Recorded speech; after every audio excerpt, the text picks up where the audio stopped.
No, great. So go to chapter 34, profits. I want to talk about profit. This is the money left after all costs have been met, and it belongs to the owners of the business. We already know what profit is. It's as soon as you are done with all your costs, you have met all your costs. Whatever is left, it's your profit and belongs to you as a business. So here I wrote profit. This is the amounts left after all costs have been met and belongs to the owners of the business. So as soon as cost has been deducted, whatever is left is the profit made by the business. So it belongs to the business or the owners of the business. So how do you calculate profit? Profit is total revenue minus total cost. TR minus TC. I want to talk about total revenue. This is the receipt on the value of sales. That is total revenue. And for cost, that's the amount you incur in the cost of producing the product. So we have different type of costs anyway. We have different type of profit. We have gross profit. For gross profit, I wrote, it is the difference between the revenue and the cost of sales. Gross profit is total revenue minus your cost of sales. Now when we talk about cost of sales, we're talking about the amount you spend in the cost of making sure the product is made available. So here I wrote, for cost of sales, these are direct costs of a business. So we have different cost of sales for different kinds of businesses. For a retailer or wholesaler, the cost of sales is the cost of buying the product that it has to resell. That is its own cost of sales. That is what it needs to add more or add to. That is what it needs to add markup to make profit. We have different direct costs. For retailer or wholesaler, its own direct cost is from what it purchased that it's about to sell. Stop that please already.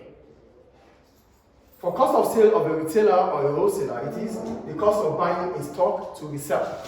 So the amount you have to spend to buy the product you have to sell, you are about to sell, is your cost of sale as a retailer or as a wholesaler.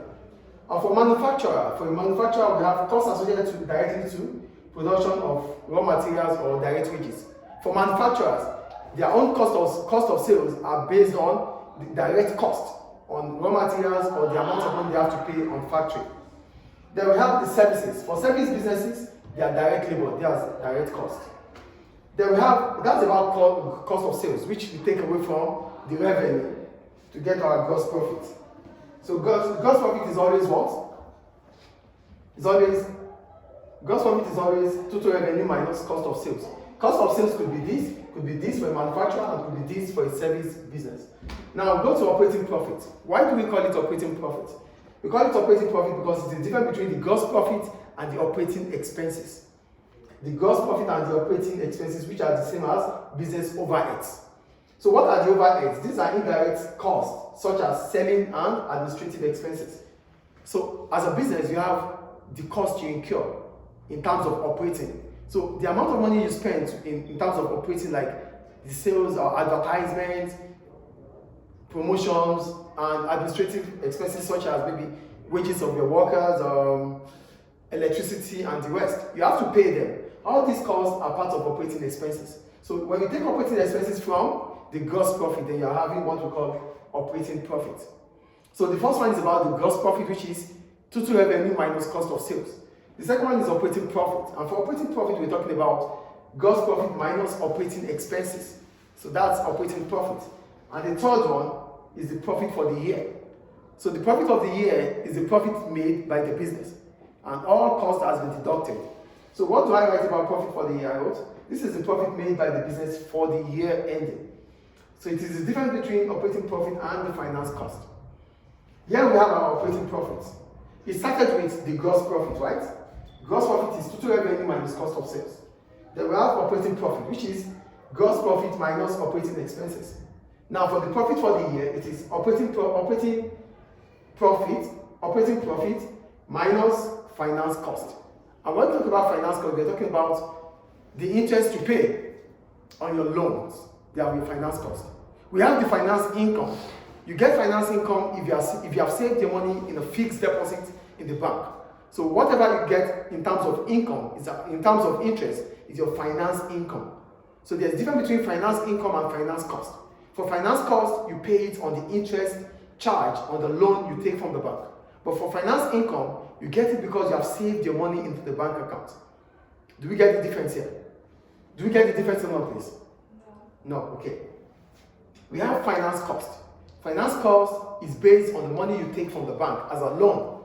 So as soon as you take a loan from the bank, you have to pay interest on the loan. So the interest you pay on the loan is a finance cost. At the same time, you could save your money into the bank. When you save your money in the bank will pay you an interest.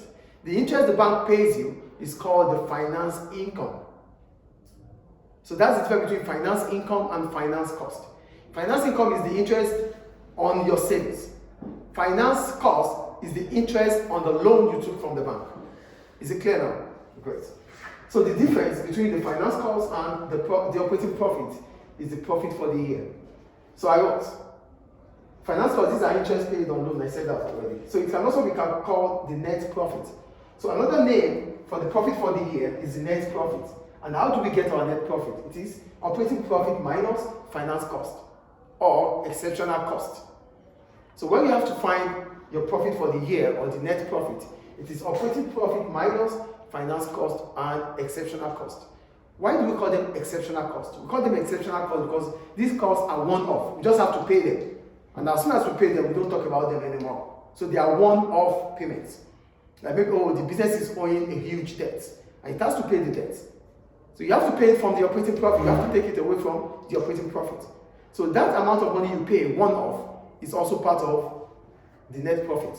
So your net profit is always operating profit minus finance cost and exceptional cost. Is it clear? Mr. Is it still called one-off? Is it still called a one-off payment if you pay in increments? Like today you pay a certain amount and then after a month. No, it's not one-off. One-off means the transaction is done and the payment is done and no more. At once. At once. That's why it is one-off. That it becomes instrumental if you have to pay at intervals. When you pay in an interval, it is instrumental. But one-off means you are making the payments now and you don't talk about it afterwards. Is it clear? Yes. Any question up to now? So I think we understand what the gross profit is, which is total revenue minus cost of sales. We understand what operating profit is, which is gross profit minus operating expenses. And we understand what net profit is, which is operating profit minus finance cost and exceptional cost. Thank you.